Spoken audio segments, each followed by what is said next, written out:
friends, hope you enjoyed my previous sessions of data mining. In the last session, I discussed classification techniques, right? So if you missed that session, please kindly watch that video by using Evolink. Today, I am going to discuss about one of the easiest topic and important topic also, in data mining, that is decision tree algorithm. Classification by decision tree induction. Now, decision tree induction. So now, a decision tree is a tree structure, as we know that, where each non-leaf node represents the test on an attribute, branches represents the outcome of the test, and the test and the leaf nodes represent the class labels.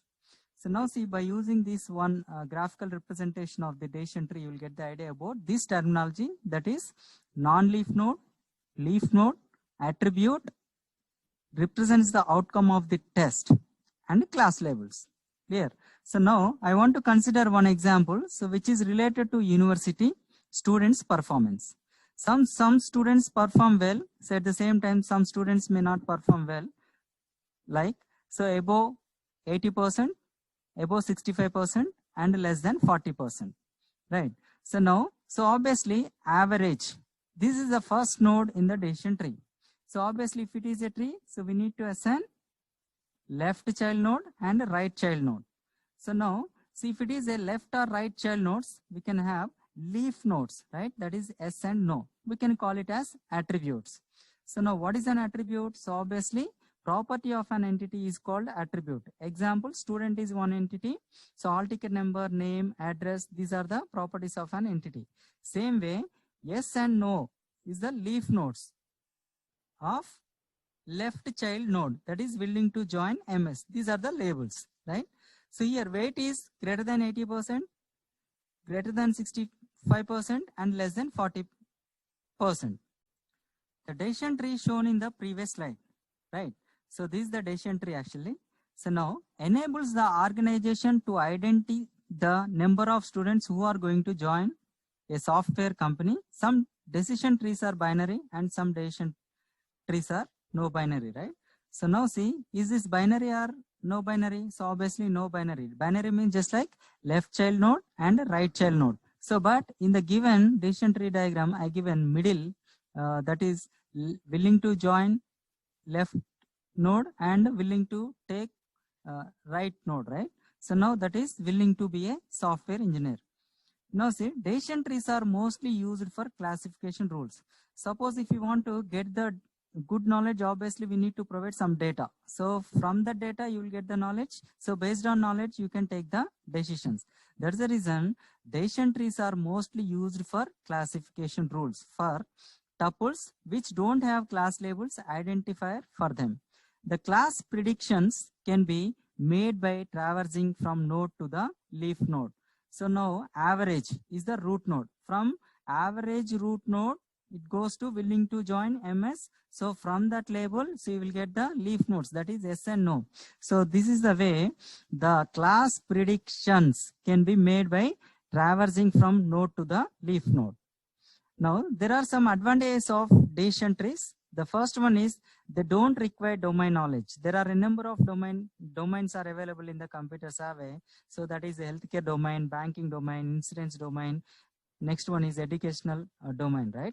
So now, so if we provide the data, so obviously decision tree will be done, right? They are easy to understand by using some graphical representation, that is decision tree. So we can understand the structure of the decision trees. Now it handles high dimensional data. See, if it is a small amount of data, so we can get the knowledge by using that table or data set or training set, right? So assume that there are n number of records available in the training set, so called data table. So there, so retrieval of records and decision making means bit difficult task. See, if we convert that data into graphical representation, by using graphical representation only, the end users can take the decisions. That's the reason it handles high dimensional data also. The fourth one, classification and learning becomes simpler when decision trees are used. So as I discussed earlier, so classification means just like decision purpose, right? So now decision trees are really useful. So when classification and learning become similar. they are very accurate. Without any missing data, simply we can get the decision trees. Now, they don't require domain knowledge. They are easy to understand, handle high dimensional data. Classification and learning become simpler when decision trees are used.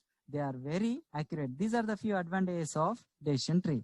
Now see here, I want to take one example. So by using universities, so decision tree induction algorithm with an example. So in this algorithm, I want to consider three different formats. First one is input, second one is output, third one is method. So if you provide the input, obviously for an algorithm, so you will get the output. In between input and output, so we need one method, right? So now for decision trees, so we providing three different inputs. First one is data partition, second one is attribute list, third one is attribute selection procedure. See, so you will get the output. So what is the output? Obviously decision tree. Now method is really important from input to output. So obviously, so by using this graphical representation, you will get the clear idea about that algorithm also. So first one is root node. So we can call it as A, say with respect to algorithm. Now from average to willing to join, so we can add right child also, that is willing to take course. Sometimes we can add, so in between left and right, that is middle, willing to be a software engineer. From willing to join MS, we can add yes or no leaf nodes, right? So same steps will be followed by using that graphical representation. Now see, so there are 8 methods, 8 steps in the method. Now create a node A. Initially we have to create the node. See, if all tuples in data partition DP are from same class C. See, if the data is in same class, then leaf node is equal to A. So with the class label C. So now what is A, what is C means here, please kindly watch. So average is the root node, that is A. From A to class label willing to join is the C here. A to C you will get. So now this data is within the databases, so obviously leaf node will become as a A. See here, leaf node is equal to A with the class label C. So there willing to join MS is the label. Here I given capital C. Now if attribute list is empty, suppose for example, so in the attribute there is no values. So at that time leaf node A with the majority class in DP as its class label. So obviously that will become as a class label. Now call the function attribute selection procedure to identify the splitting criterion. It returns the splitting attribute and outcome say I, that is small I actually. So now take the decision. So which type of students you are going to join and so objects. Now see average. See, if the students maintain greater than 80%, obviously willing to join MS. Now from the average, now if the students perform greater than 65%, obviously the students willing to be a software engineering. So from that some students may join, some students may not join, right? That is leaf nodes, that is yes and no. Third one, that is less than 40%. So obviously willing to take courses, right? That's the reason I given this statement. Call the function attribute selection procedure. We have to select, so which type of students is choosing the career path. So willing to join as a software engineer, willing to join as a MS, willing to join a new course. So that is the selection. To identify the splitting criteria, so you have to put criteria. If you see, if it is greater than 80% MS, see if it is greater than 65%, obviously software engineer. So less than 40, so obviously, so take new course. So this is the splitting criteria. See, it returns the splitting attribute and outcome say I, so small I. See, if there are more than 2 splitting attributes, let's consider there are more than 2 splitting attributes and non-binary trees are allowed. So how many attributes here? So obviously there are 3 attributes: willing to join MS, willing to be a software engineer, willing to be a take course. So in these cases, if there are more than 2 splitting attributes, there I given 3 and non-binary trees are allowed. So obviously, so that is non-binary tree. So here allowed, right? So then modify the attribute list by removing the splitting attributes. See, if it is more than 1 attribute, splitting attribute, so obviously that is non-binary trees. So how you will get the binary trees? So obviously removing the splitting attributes, we have to remove one attribute. So in that cases, attribute underscore list is equal to attribute list splitting attributes. So there 3, right? So we have to remove one attribute. So that will become as a binary tree, right? So from non-binary tree. So for each attribute, I identify the tuples satisfying the outcome I. Let those tuples be DPI. So previously there are 3 attributes. Now it will become as a 2 attributes, that is DPI. So now 7th one is, if DPI is empty, attach a leaf node. See, in case if it is a empty DP, so attach leaf node. So else attach a node written by the decision tree. So in the decision tree, obviously, so DI attribute list. So now end. So end the session. So now in case, see, if it is a repeated iterative process, obviously again return A. So here see, so by using this graphical presentation, that is decision tree, so from average willing to join MS. So if it is less than 40% performance of the students willing to take a course, right? So if it is two left or right child nodes, obviously that is decision tree. So but my criteria is, so if it is greater than 80% willing to join, if it is greater than to 65% willing to be a software engineer. There are three branches, so 3 labels, right? So in that cases, that will be a no binary tree. So that's the reason, if it is sufficient, then return A. So this is the method. First, if it is a decision tree, obviously we need to provide inputs. So that is data partition, attribute list, attribute selection procedure. So you will get the output by using this method. Now see, description of algorithm. So there I given 3 points, no? So that is input, data partition, attribute list, attribute selection procedure. Now I want to explain this, what is data partition, what is list, attribute selection procedure. Now see, description of algorithm. So obviously there are 3 parameters. So in input, data partition. So it is a set of training tuples and their associated class labels. There you have to provide training tuples. So obviously tuples means number of records. So obviously from the databases, so you have to provide the tuples, their associated class labels.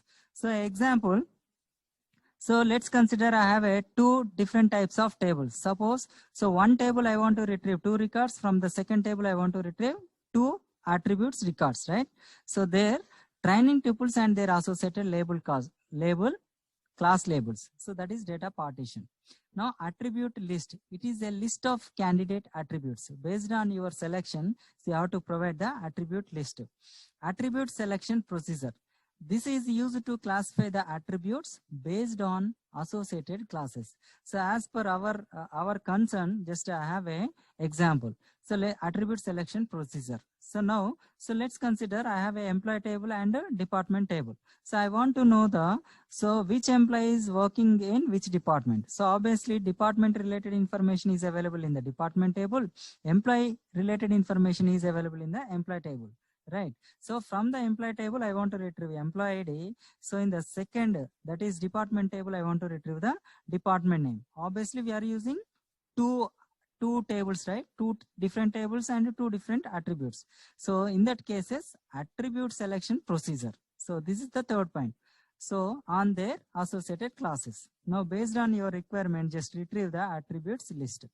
Fourth one is attribute selection measures are used. So if you want to use selection of attributes, we have 2 different types of measures. First one is Gini index. Next one is information gain. We'll discuss later about this Gini index and information gain. These measures also tells us whether the tree is strictly binary or not. By using these measures, so obviously, so given tree is binary or not. Now see, I want to take one example. So explanation about previous. Suppose step 1. Suppose we are giving with the data tuples of the students with their average, then we will have a single node. So now we are giving the average of the student. No, so that is root node. In the second step, so if all the data tuples belongs to a single class. So single class means students are performed above 80%. So there you not required left and right, right? So now see, belongs to a single class, then the node becomes the leaf node. Right. And we label it with the class. Obviously, I given class average is greater than 80%. Suppose if the average of the students is above 80%, it means all data tuples belongs to a single class. Hence, the node average become the leaf node. Now, we label it as average above 80% and algorithm ends here. Now, the thing is, but suppose if all the students do not have the average above 80%, then the algorithm proceeds further. See, so let's consider, so in a section, so 60% students are there. So all the students percentage is above 80%. So there is no question, right? So we can label it as above 80%. Next, assume that, so 30% got above 80% and 30% of the students got less than 40%, remaining students got above 55%. In that cases, algorithm proceeds further. Now step 3. So now the method would determine the 3 splitting criteria, right? So above 80%, above 65% and less than 80%, above 40% and less than 65%. Now it calls attribute selection procedure. So to identify the splitting criteria, the identifies the branches to be splitted. In our example, the method would determine 3 splitting criteria as I discussed. So here the splitting attributes are more than 2. So here, so I given methods, 3 different methods, right? Splitting criteria. That's the reason I given more than 2. So we are allowed to have a no binary trees. So we consider that a partition is pure. If all the attributes with that partition belongs to the same class, obviously average. So left, right and middle. So left is above 80%, middle is above 65 and less than 80%. Next, last one is, that is right child above 40% and less than 65%.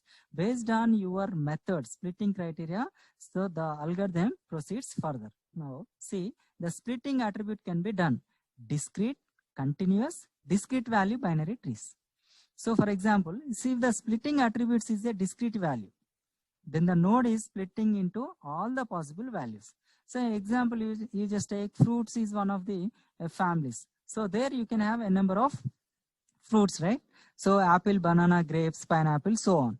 So that's the reason here I given based on these splitting criteria. See, you can assign the labels. Clear? So if it is a continuous values attributes as in our average example, then we divide each set of attributes based on the range of values, right? So if it is a discrete valued and binary tree, then it has exactly 2 values, either yes or no. So